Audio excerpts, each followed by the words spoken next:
Welcome to our channel. Today we how to set up avoiding scams in credit card reward offers, beginner guide step by step clearly. Start by understanding what credit card reward offers are. Research the different types of rewards available.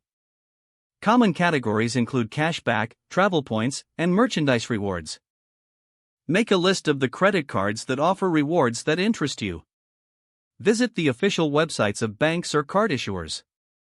Look for information on their credit card options and rewards programs.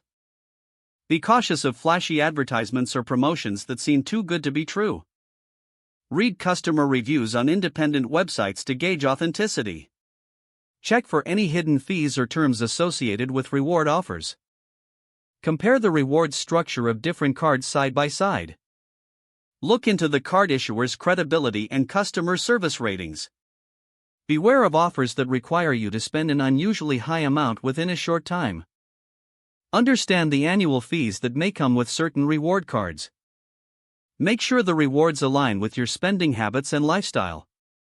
Contact customer service if you have any questions about the rewards program. Keep an eye out for expiration dates on rewards points.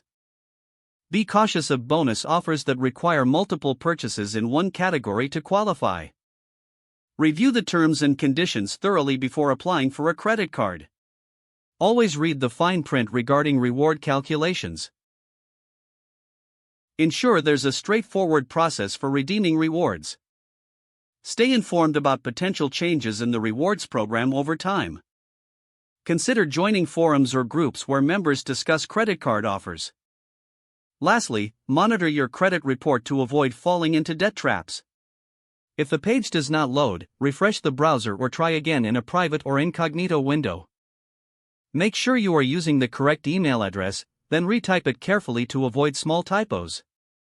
If your password is not accepted, use the reset option and create a new strong password you can remember. Check your spam folder for verification or security emails, then complete any requested confirmation steps. Enable two-factor authentication if available to improve account security and reduce unauthorized access risk. Don't forget to like this video and subscribe to our channel for more step-by-step tech guides.